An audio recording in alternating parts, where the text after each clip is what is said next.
podcast. My name is Ben, your host, and today we have the legendary AJ at Blockchain Meta. What's going on, my dude? Hey, Ben, so excited to do this. Thanks for having me on and kicking it off. You should do voiceovers. I love it. I love it. Well, I'm excited to dive into all the different things you're doing. I know you're doing a bunch and have done a bunch thus far in your career. But before we do that, it's time to level up.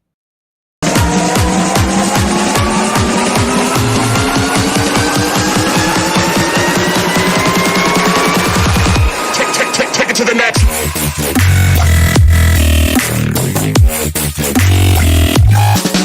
level.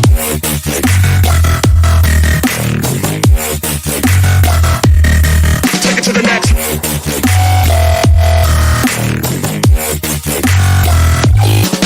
level.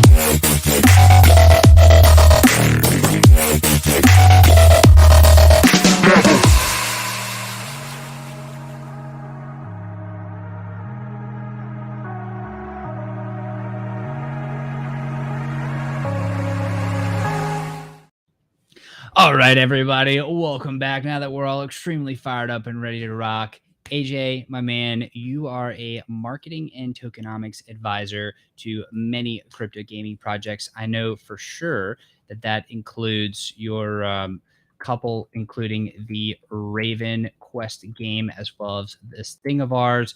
And then, of course, you're also a citizen of the legendary Neo Tokyo, along with myself. So, yeah, would love to just dive in and understand, like, how did you get to where you are?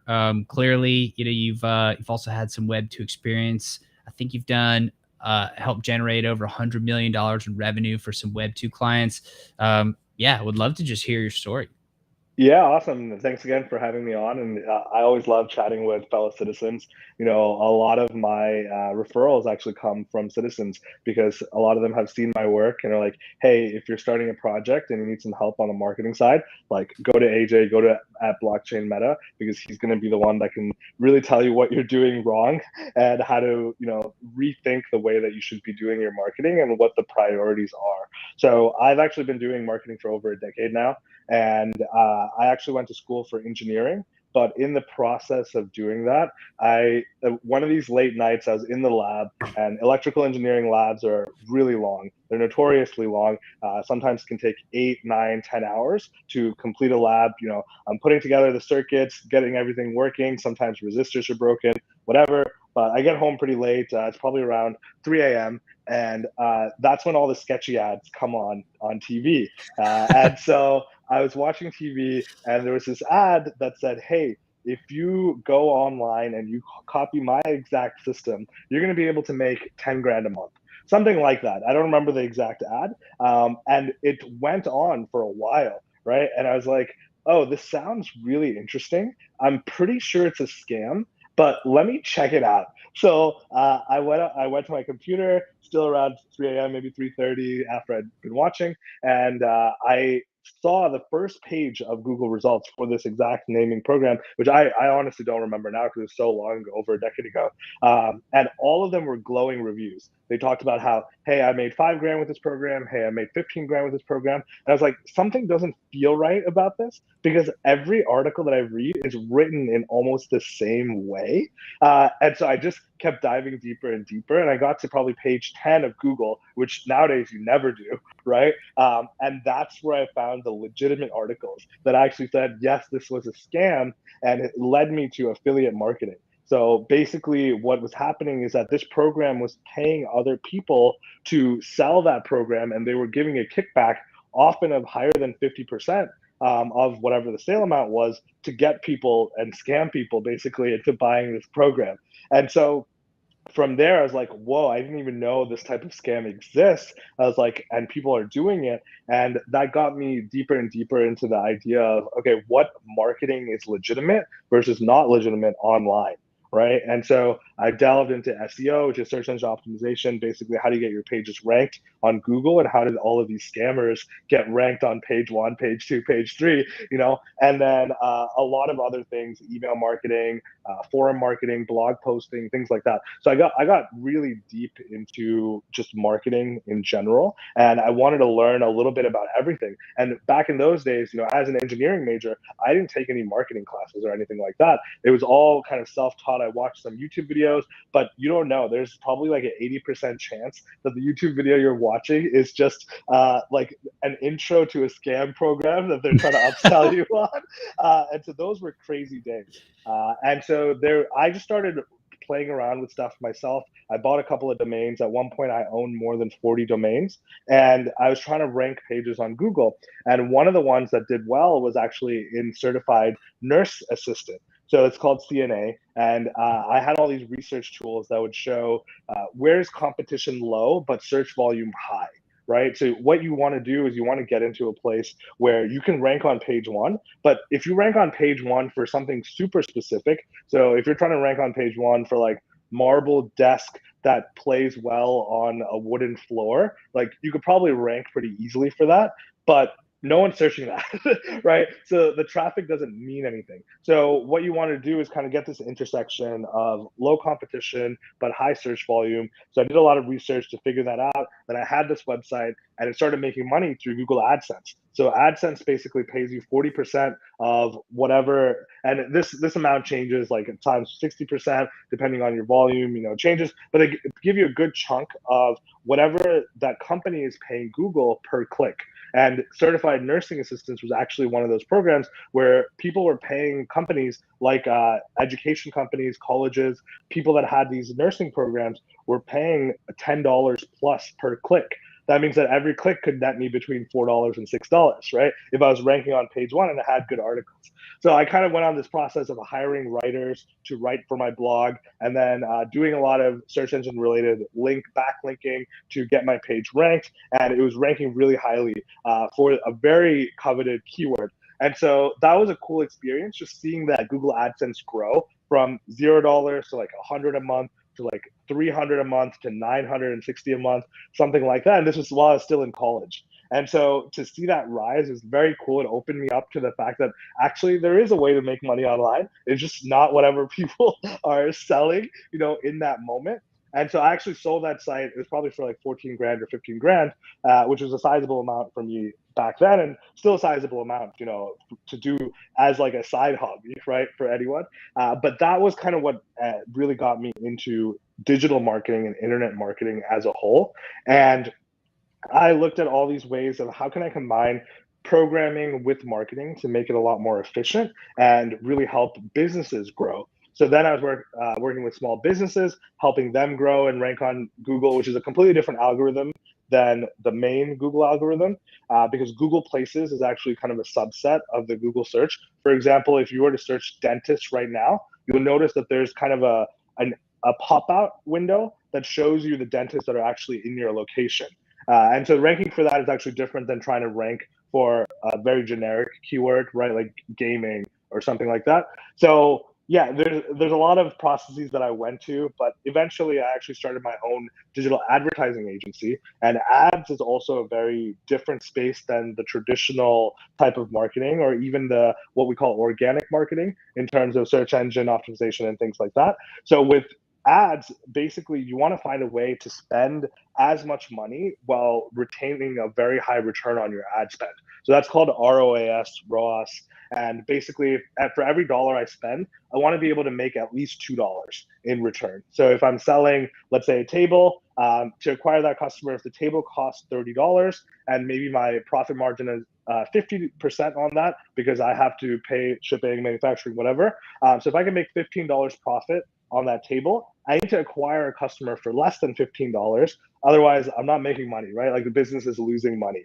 And there's a caveat where a lot of startups actually want to lose money in the beginning and acquire customers just so they have customers and maybe they have subscription products. So eventually there's a break even and all these things about lifetime value, which I won't get into. But I switched into that space, and it was awesome because there's so many analytics now. We can track, how many ads does it take for a person to convert? What type of messaging works the best for what type of audience? For example, if I'm selling a standing desk, the initial purchases might be really easy because a lot of people may have already read about standing desks and the benefits of it. So if I can find that group of people who are already kind of like on the brink of purchasing and just kind of reiterate to them what the benefits are and maybe how there's a great deal going on or something like that, they're likely to purchase. But if you're trying to expand it to the entire, let's say, US market, that's much harder, right? 330 million people, not all of them are going to need standing desks. In fact, a very small portion of them are going to need it. And so working with various e-commerce companies and other companies like this, I was basically managing Facebook ads, Instagram ads, TikTok ads, YouTube ads, all sorts of different ads. And that's how we were able to generate over 100 million in revenue for our client portfolio. So I was running that agency for about 6 years. And then at the end of last year is when I really got into the NFT craze and the whole crypto bull run, right? So I actually purchased my first Bitcoin back in 2014. So a lot of people consider me an OG because 2014 is a long time ago, and the fact that I didn't have my Bitcoin stolen by Mt. Gox is a very big deal. But coming to the actually actively being involved in the space was really kind of towards the end, like October or September of last year. And when I saw it, I saw that there's so much opportunity, and the marketing space is very different because it's a lot of the ad platforms actually restrict you from being able to advertise your products. And so you have to take a much more guerrilla, grassroots, community-driven marketing approach. And the way that you structure your mint and the way that you get your audience hyped makes a huge difference in terms of how well your project's actually going to do, not only at mint day, but also on secondary, right? So I just kind of dedicated all my time to really learning everything I can, watching projects fail. I invested into Axie, lost quite a bit of money, but I learned a lot in terms of how are scholars managing their people and how are guilds managing scholars. And then there's so many moving pieces to crypto gaming that I really learned by being in it and losing a lot of money to it, right? And even Neo Tokyo, since Becker's original thesis aligned very closely with mine in that I think that crypto gaming is really going to be changing the whole landscape of not just crypto, but the overall internet. I was like, I got to be in this group, right? And when he was putting out all those riddles and things, I was working on a lot of other projects. And I didn't have time to dedicate so much to solving those riddles or finding groups to solve those riddles. So I said, you know what? Like, I'm just going to wait for it to go to secondary. It probably won't be worth that much, right? And when it hit secondary, immediately it was like 8 or 9 ETH or something like that from when I checked it. And I was like, oh man, did I really miss this? Am I really going to have to pay this much to get into Neo Tokyo? So I waited and I watched for probably 9 or 10 days. I would refresh OpenSea like 10 times a day to see if someone was listing it on a very cheap. I put in some offers. I was waiting, and then eventually I was just like, you know what? I have to get in. This community is kind of everything that I think of the future, and these are the right people for me to know. So I actually I don't remember my exact investment amount, but it was about 30 grand, somewhere in that ballpark, that I used to buy my Citizen. And so from there, I've been kind of involved in the Neo Tokyo community a little bit on and off, depending on what other projects I was working on, but absolutely love it. I don't see a lot of people that bought in think that they've lost a lot of money because the value of the asset has declined.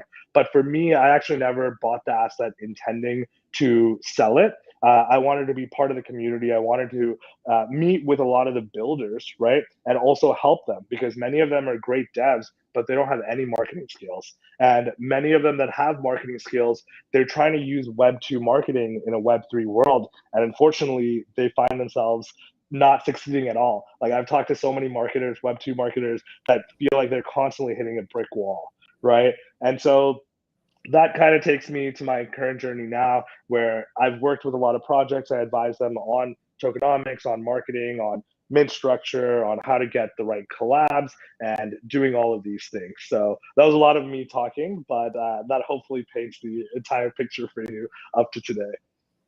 Yeah, I love that. And I totally agree. Like when I got into Neo Tokyo, I knew that it was the place to be. And I was like, there's almost no price you could pay right now that would be too high if you then hit the ground running and start building and really diving into the community part. Like that to me was the biggest piece of it, and that's what got me so excited about it. I want to hop back for a second to something interesting that you said in late late last year when you got in and then you started studying the marketing part. So I'm fascinated by this idea of when people say like do your own research or go do the work or blah blah blah blah. How do you actually do that? Like, were you sitting there reading articles, jumping in discords, watching videos, listening to podcasts, or something else? Like, how did you actually go about the practice of learning the, Web3 marketing, let's just say? Yeah. Maybe that's the thing. Like, oh, yeah, what exactly were you trying to learn? And then how'd you go about learning it? Yeah, that's a great question. So what I was doing is I was joining Discords relatively early and trying to get connections into these Discords so I can chat with either the builders or just see the general flow of conversation. And I would join it pre-mint and watch their Twitter very carefully, watch their Telegram if they had that very carefully, and then see what type of graphics they're putting out there and all of these other things. And I would follow the project all the way through, including paying for many projects that completely tanked, where I would mint them just to see if they had effective elements of marketing. And that's kind of where I learned the most because, for example, Mutant Cats is one of the NFT projects I lost a lot of money on, but the way that they did their marketing was so great in the early days where they would have AMAs almost every single day, and the founders had so much conviction, and they would bring people on stage and talk about what they're building, their future, their vision, things that nowadays are very common.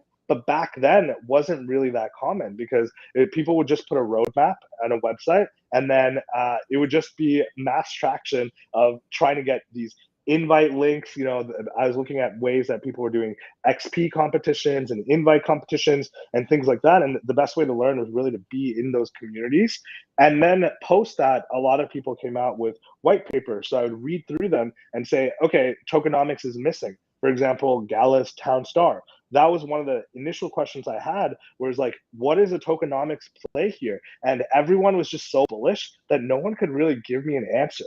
And it was just like, it was mind blowing to me because everyone was just like, trust me, it's gonna do well, right? And so I thought that process was quite interesting. So I actually did buy some Townstar NFTs myself, started playing the game, looked at how they did the tokenomics, and I was like, this doesn't seem sustainable at all, right? And eventually it did crash. So from probably $2.50 or something, it was trading at less than 2 cents or something, right? So 99% plus loss in the value of that asset, but it's not uncommon for many of these crypto gaming assets because people were just driving up purely on speculation.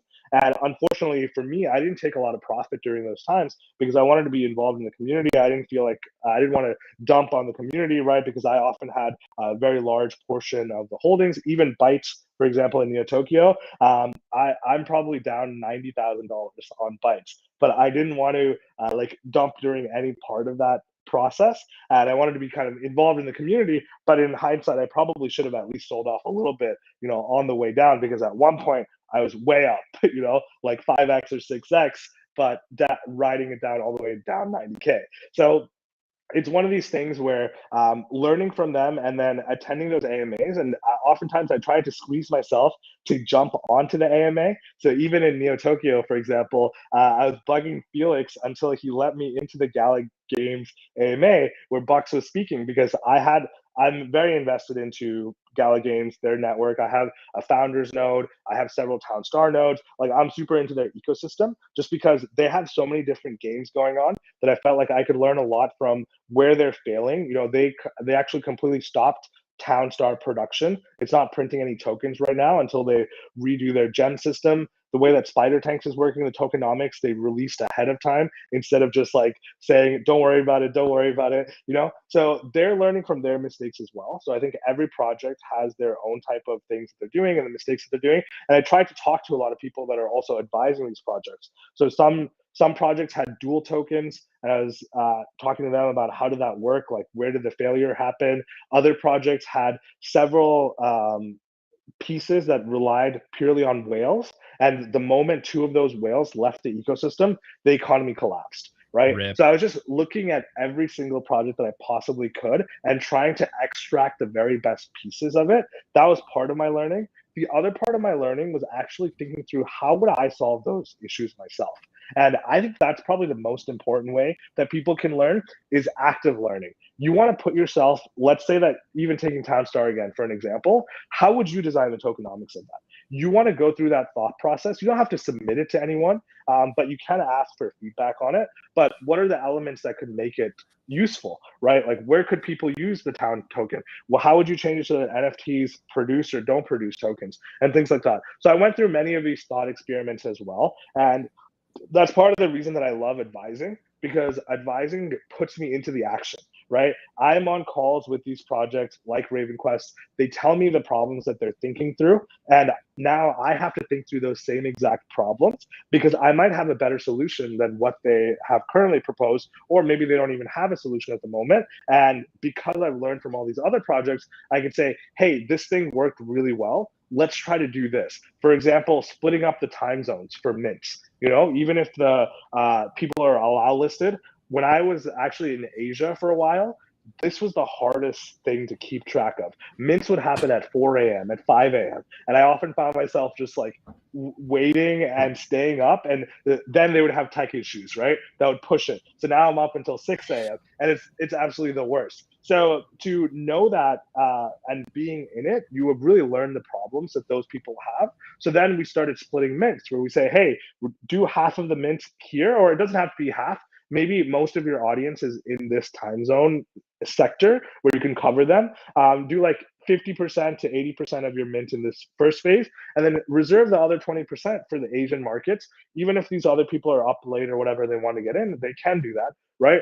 And that worked really well. Right. So then we start copying that type of technique over and over. With this thing of ours, Johnny and I, we did Twitter spaces very regularly, you know, leading up to Mint almost like once a week for a while. And then the 3 days leading up to Mint, every single day we would hop on and basically chat with different people, different projects. And that really increased the amount of confidence that someone had when they went to mint the project. And we opened up the whitelist to more than the single whitelist or allow list that they had at the time, right? And that worked really well because the average person minted twice. So that it makes it much easier to do in a bear market like this, where, you know, to sell a collection of 2,000, if 2,000 unique people have to mint it, it's actually can be quite tough, even if the mint is, in this case, was 250 USDC, right? But if people are minting double, then you only need 1,000 people, right? So I always tell projects to think about the mintable audience and how do you get enough people that are really amped up to want to actually mint the project and make sure that the project has enough value, right? The current floor price is still sitting much higher than the original mint price, right? It's probably 2x or 3x, whatever it was. And for a short period of time when all the alpha groups got in, it went all the way up to 1 ETH. And then I think probably higher than that. So floor price is not that important, I would say, for most projects. But for at least the original minters, a lot of them want to mint multiple to be able to make back their initial amount at some point. So yeah, there's a lot of these considerations, but really the best way to learn is to do both passive learning, where you're getting involved in projects and reading through their white papers and listening to those AMAs, but also really active learning, where you're looking at actually solving the same problems that those companies are going to solve. And you can even propose those solutions in chat. One of the things that I love about Web3 that doesn't really exist in the Web2 space, right? If I'm working with a client that is selling e-commerce goods, there's not really a place that all of the people who, again, coming back to the marble desk example, who are looking to buy a marble desk and will chat with each other, right? Like you can leave a review after you have already bought it, but that's kind of the extent of your interaction. Versus in Web3, currently in almost every project, there's community behind it. So if you have a great idea, you can just post that into chat. And very likely the developers are looking at it, the CEO is looking at it, CMO is looking at it. So you have a lot of pull in order to even just submit your ideas. And so I was able to get a lot of recognition just by submitting some ideas and then chatting with them more to evolve that idea and then learn about things that I didn't really think through. And that made me think better every single time. And I'd say that's probably the process that I recommend for most people. I like that. So it seems like learning passively and actively, getting involved and getting specific and really diving deep in a couple of different projects, learning from it, then trying to actually solve the problem yourself, and then rinse and repeat, learn every time, do things differently, like with the minting at different times and compounding those learnings and getting better every time. And then eventually you should be able to synthesize or take pieces of what works from different things and put it all together into your own cohesive model. Yeah, that's absolutely right. And this idea is actually the same execution that I did on my Web2 agency. We had a lot of different clients, and it was amazing to have access to a lot of ads that, we're spending over 10 million a year in pushing out. And some of them were TV ads as well. And in each ad account, you actually learn something a little bit different. So for one company, for example, black and white ads were doing much better than the color ads. So that's a strategy that I'm like, hey, can this work for our other clients? So then we go and implement it, and there's hit rates, right? So it doesn't work for everyone, but in some industries, it actually does work well. And then similarly, you can take a learning from that account and move it to this account. And so you're elevating the overall status of all the accounts that you're working on. And with Web3, it works kind of the same way, right? Even the strategies that I just gave is likely going to work on any project. And so every project is innovating in its own way because it has different people working on it. If you can borrow the best from every project, your project, the one that you're working on, is going to be the best as long as you're providing utility and making sure that everyone that's involved and part of your community are getting real value from it. I dig it. So, what is your ultimate goal when it comes to Web3 crypto gaming? I know you mentioned being feeling very similarly to where the future was going, and I think a lot of people kind of share that, and was pretty well vocalized by one of our fearless citizen leaders, Alex Becker. But what's really your, of seeing the metaverse coming and gaming really being the entry point to all the metaverse, and having that dream of Ready Player One, Snow Crash, obviously, hopefully not the dystopian versions of that future. But what are your thoughts as far as like the end goal, and what's the timeline for that? Yeah, I think everyone has differing opinions here. For me personally, I like to invest in a lot of projects as well. So I do a little bit of angel investing here and there.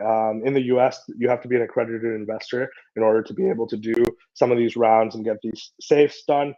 I like doing that. I like helping these projects also grow. I like working with companies that I feel are undervalued, right? So I actually got a full-time offer from Engine, which is right now has a market cap of $500 million to work on their marketing team. And I said no, partially because I want to continue, helping a lot of different projects at the same time and bring all of the knowledge that I have to them. So I'm working on creating almost this premium elite marketing Web3 program so that people can come in and really learn a lot and make sure that they have the right resources to pull really good projects into mass adoption, into making sure that they have enough money to move forward and things like that. So this premium program that I'm working on, I have a lot of content already built. I'm going to be doing partnerships with several other people that are really good at, let's say, partnerships. How do you close partnerships? Looking at marketing agencies, for example, how do you evaluate if you need one or not, things like that. So I want to build almost this ecosystem of builders and marketers who can come, and this will be the one place that you need to go for all of your Web3 questions on marketing. And it's backed by real data because I'm kind of in the weeds working on a lot of these things. And so my idea is that if the collective group can come together, everyone working on their individual ideas and projects that I'm not even working on, if they can share their best tips, then everyone in that ecosystem will really be elevated, right, on the marketing side. So that's one of my visions kind of moving forward. I also have several projects that I'm working on. One of them is called Animore, and this is with fellow citizen Felix, who's very popular with AMAs. And so he and I are working on kind of a Hades like game and utilizing marketplaces and NFTs. So I think that part is going to be really cool. We've been working on it for 6 months ish. So a lot of it has been in development, and we haven't even released any part of it. We haven't collected money from the public or done a mint like that because we want to show something really awesome when we go to launch. And those type of projects that get me personally excited are the ones that I want to kind of continue working on. In terms of crypto gaming as a space, I think that it's hard to build a game, right? I think it was unreasonable for us to expect Axie Infinity to do so well because there's so much more demand than what they had in terms of gameplay developed, right? Personally, I thought the game was really bad. I played it for an hour and I said I would never dedicate 3 hours of my life a day to playing this game. I found it incredibly boring, right? But that's what happens when the game is too early, but there's all of it is speculation, right? Versus nowadays, we're actually getting good games that are being built and taking the time to develop something cool. So I'm very excited to see how things like Shrapnel do, right? And a lot of these AAA people entering the space. We have Square Enix, which is the creator of Final Fantasy, entering the space, working with Efinity, which is Engine's new product. So there's a lot of stuff happening. And so the timeline, I think realistically, we're still a ways away from having that big hit.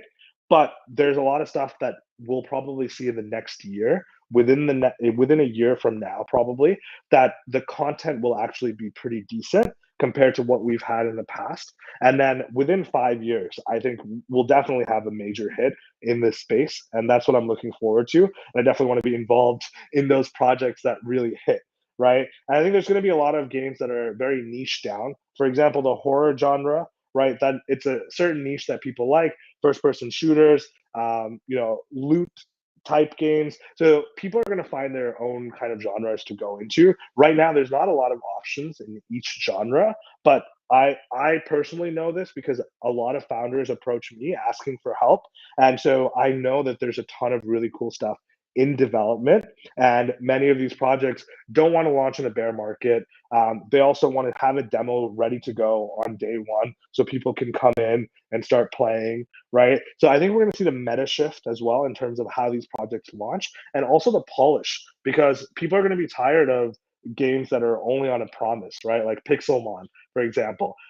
During the bull run, crazy things happen, and a lot of money gets stolen or wasted or lost in that process. But as we move forward into this era of utility and demos and all this stuff that's happening, it's going to be really cool. And I think we're going to see multiple metaverses emerge. And a lot of players are making moves in this market, including Meta, formerly Facebook, right? And so many of these will fail, many of these will succeed. Some of them will be very niche down, right? Because if you think about it, even Roblox is really like a metaverse in itself, right? There's not the players don't necessarily own goods, but there are creators on Roblox that make money through using their maps and things like that. So as we see these evolve, I think it'll be cool to see what stands out as the market leader, right? And something will maybe take over that everyone wants to build on top of.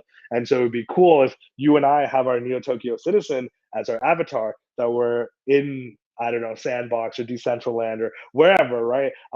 To kind of showcase what community we're a part of, and then for that to evolve even greater and upgrade all of these things. So timeline wise, I think we're probably a ways away, but I think we're going to see improvements, and we're going to see improvements very quickly. And there may be a period, like let's say 3 years, where suddenly you just see like project after project after project after project in a very short period of time because they've been building for 3 years and suddenly they just go to launch, right? So that's my hope. Yeah, I'm excited. I'm excited about that. But as an investor, it's kind of bittersweet though, right? Because on the one hand, if you really, really looking to be a huge part of this, then you kind of want things to take a little bit longer so that you can build up all your different bags and your positions and you can get as much cash in while things are super low. But then at the other time, you also want things to explode. And if you're here for the technology and where you think this could be, like, there's kind of that duality there. But then in my mind, what'll be the ultimate will be when there is something like a World of Warcraft, but fully in VR, and it's kind of like the Ready Player One, where there's haptic gloves and everything like that, and we can all go to Angie's Pub and we can go kick it as citizens, and when the shotgun gets pumped, you can hear it. That I to love that. me will be the ultimate, when you can hear it and it's all real, and like we can all go there. And I know I'm making a few niche references that not everybody's gonna get, totally intentional, but for those who know, you know, and I know you know. And you know, I think that's going to be just absolutely incredible. But I am curious because there is that duality, right? So like if you're an investor, you have a certain amount of resources today. If the bear market lasts for a year or 2 years or 3 years or 4 years, that gives you that much time at very low prices to build your bags and get in and build more. But you don't see all the fruits of your labor really pay off until that bull market hits. So to me, that it's almost like a dance, you know, like you kind of want one, you kind of want the other. You're waiting for your chance to just smash it on both. How are you thinking about that? And how are you thinking about pacing over the length of the bear? And you know, you don't want to blow your load too soon, but you know, you don't want to miss it out. Like, how are you just thinking about that whole from a cyclical perspective, from a resource perspective, from it's a marathon, not a sprint type of perspective? Yeah, that's a great question. I think that it really depends on the individual. So for me personally, I always like to have a little bit of cash in for cases like this, where a bear market comes. I want to be able to sweep up stuff relatively cheap, right? If there are projects that I really believe in, I DCA. So even right now with Gala, I've been DCAing in for a while, buying in at 7 cents, 6 cents, 5 cents, 4 cents, and it's the same token that I've also previously bought in at like 40 cents or 10x whatever the current price is, right? So one of the things that people should understand is that when you get it at these really cheap prices, it brings your average cost down significantly. If you run the numbers of investing, let's say like $500 at 40 cents and then another $500 at 4 cents, you'd think that the average would be whatever the average of 40 cents and 4 cents is, so let's say 22 cents, but it's actually not the case. It's actually much lower than that because you get so many more tokens when you buy at a cheaper price that your overall average value becomes much lower because it's weighted towards the bottom.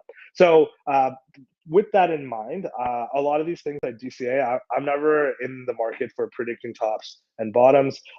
If I think a project is undervalued in terms of its market cap, that's when I'm going in. And I personally love the bear, especially if you have a little bit of cash on the side, because it gives you the best opportunities that you're ever going to get, right? And so, for example, like the first Bitcoin that I got, this was obviously when it was still a speculative asset. It was $550. That's what I got my Bitcoin at, right? And at the time, I didn't have that much net worth, so I couldn't really invest that much. And I bought, I think, maybe 2 or 2.5 Bitcoin. It wasn't a lot, right? But still, I saw it ride up, and I think I sold it around 2017 when it was worth almost 19 grand. So it was close to the top, maybe a little bit under the top, but sorry, in the stock market, that's unheard of, right? To be able to, like, people are happy with 7% gains year over year. To go from $500 or $550 to 20 grand is massive gains, right? And so, excuse In me, 3 years. yeah, in a very short period of time, right? And that was one of those things where I didn't even think about it. I just kind of invested and let it sit, and I was watching it every so often. And when I saw news alerts, that's when I would go back and check the price. Excuse me for a moment while I take a sip of water.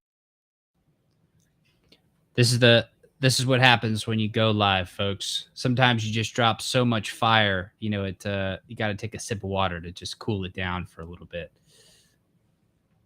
Yeah, sorry, I'm also getting over a cold, so still a little bit of coughing here. But yeah, so in these cases, I think DCAing obviously is like the core strategy. I think the other thing as an investor is finding opportunities that have the fully diluted market value.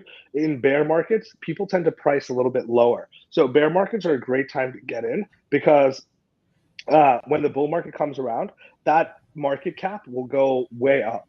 And so I think it's very hard to evaluate that, especially for projects that maybe don't have things in place. But most of the time, when you're investing in these projects through a community VC like we have in Neo Tokyo with Citizen Capital or Spectre, and those type of community VCs, a lot of people are able to invest in these projects. And before you invest, you get to look at the tokenomics. You get to see what price you're buying in at. So what is the strategic round or the seed round? And then what is the public round happening at? And what's your vesting cycle? Right? So many of these, you generally you want to get in at a great price, and you want the launch to be at a time where the company can continue to succeed. You don't want the token to drop in value significantly, but I like to think of it as kind of mixing my exposure. So there are some tokens that I know are going to take 4 years or 5 years to vest fully, and so during that time, if the project fundamentals stay strong and it does well, at some point that's going to be worth something more than what I got in at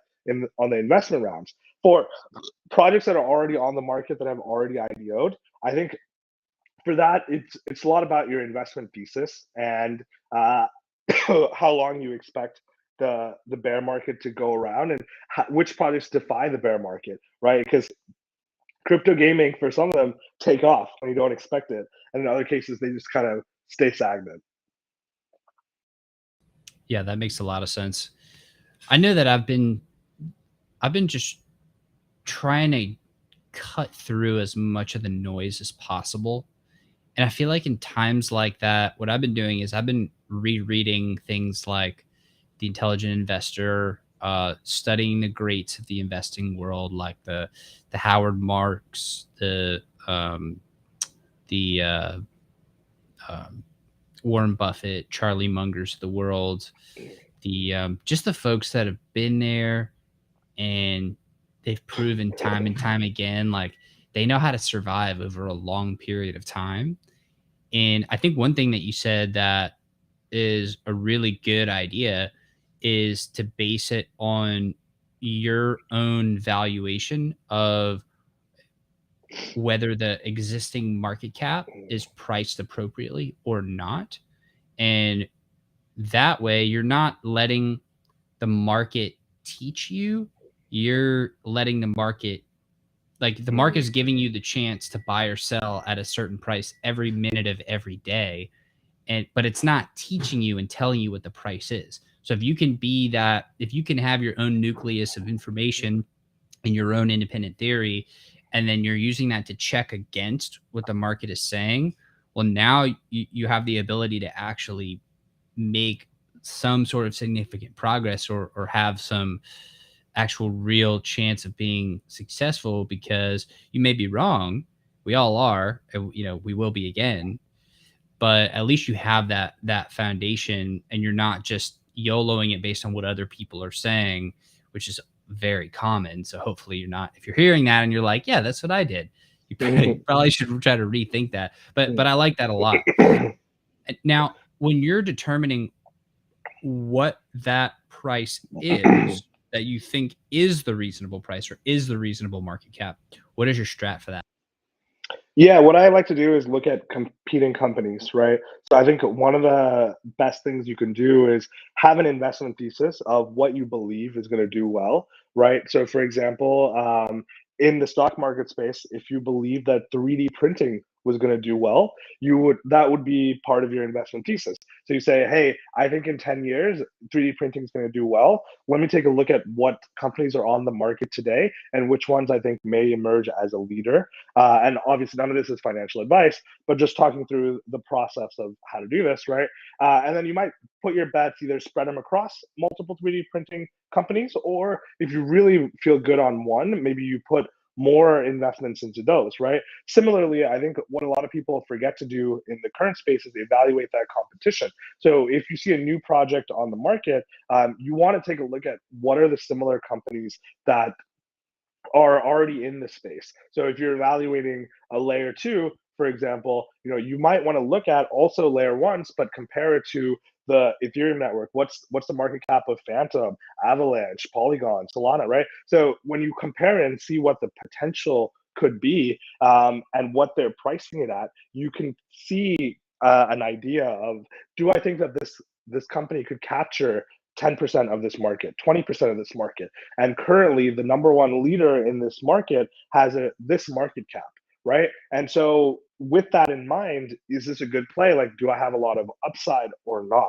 And so, running that into a place, and you can do this also for existing companies, right? I think one of the mistakes that people make is they say, hey, the price of this coin is really low compared to its all time high. But the all-time high was during this bull run with like huge speculation, a lot of random people coming into the ecosystem that didn't really know it, right? And so most of the projects that actually had huge valuations during their all-time high will never hit their all-time high again. And so looking at more infrastructure plays, things that are going to be around for the long term, and then also looking at competing products in that same space to get a feel for, okay, what is the market cap for a gaming platform company? What's the market cap for a company that does analytics in the metaverse? So these type of niches, there's usually a clear leader, and that gives you an idea of the current market cap that you can compare your investments against. And if these guys are already saying, let's say that their fully diluted market cap is 1 billion, and the current leader in the space is actually far less than that, that's a huge risk for you to take, right? Because they're fully like they're expecting to beat out the leader. And yes, depending on the token emissions, this may happen 4 or 5 years down the line, and maybe all the market caps go way up. So it might still be possible, but those aren't necessarily the low hanging fruit. There's a lot of investments in this space right now, and because I've looked at a lot of these projects, and they come to me with their tokenomics or with their term sheets, right, which is where you get to see the pricing and everything. And many of them have fully diluted market values of 18 million, when the leader in their space might be worth 180 million or something like that. So looking at those comparisons can go a long way. I dig it. So I want to start wrapping up here. I know we've gone way over schedule. I think we're booked in for like half an hour, so we're way past that.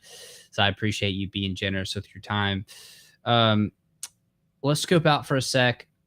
What do you see as being like long term the dream of the metaverse that you're really looking at? I kind of shared mine. When we can hear the shotgun click, that's when we'll, full VR and whatnot. That's when we'll see it. What is that for you? What are you seeing as that, that far off dream? Yeah, I actually really like your vision a lot, because it aligns quite nicely with what I had in mind. And again, sorry for my voice. I'm still getting over this cold, but basically, I actually had the Oculus Dev Kit, which is the earliest production of the Oculus VR headset, and you couldn't use it for more than 5 minutes. The lag between when you move and when the screen moves actually causes you to get very nauseous and queasy. So the current Quest is way ahead of what DevKit 1 was. And so I'm really excited to see all the way through to what the future will look like. Sorry, 1 second. All good. In the meantime, folks, I want us all to just dream up what the metaverse looks like to us. What are we really the most excited about? I would love to hear from that in the comments, or you can tweet at me, whatever that is. I want to hear that from you guys and gals, and those who go along with me and share that may have a special surprise for you later down the road. Thanks. Yeah. So one of the games that I played on Oculus was Rec Room, and I really like that idea of this concept that you could build your own space. So you would actually design your own room. You can put your own posters. You can put the bed somewhere. You can put a little basketball hoop, and you can actually throw the basketball into the basketball hoop. So I think my vision really involves kind of these shared spaces where people can create together. Minecraft is very popular because it allows people to create their own environment, and I loved it. Originally, I actually hated on Minecraft for the graphics during an era where there were so many games with much better graphics, but my brother convinced me to play, and when we played for 9 or 10 hours straight, all the way until 6 a.m. in the morning.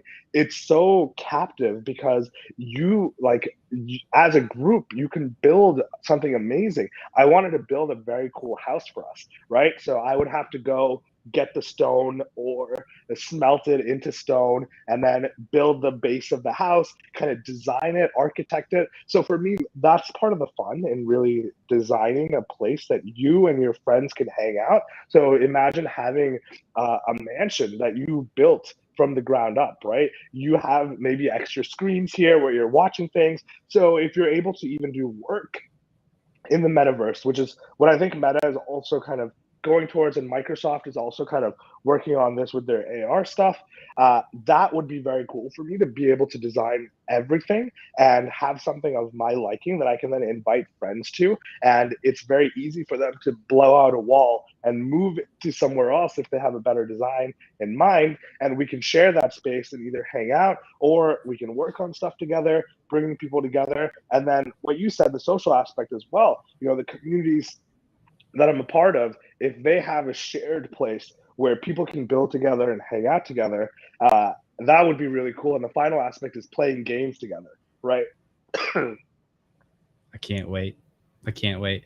Well, I do want to say again, thank you so much for coming on the show today. I appreciate you sharing some of your very valuable time, and I know you're getting over that little sniffle there, so I appreciate you powering through and coming to talk with me and the people. I do appreciate it. Appreciate all the work you do in the space, and looking forward to seeing you in Neo Tokyo and doing more things together. Yeah, absolutely. Thanks so much, Ben. It's been a pleasure. And we'll hopefully chat again once I don't have a cold. Absolutely. And I do want to give a huge shout out to Zed Not Dead. You're saying Hades is awesome, dropping some comments. I want to tell you that you're awesome, buddy. Thanks for always showing up, being one of our regulars here on the live show. Anyways, much love to everybody. AJ, again, thank you so much. Everybody go follow AJ at blockchain meta, and I will see you all on the next episode.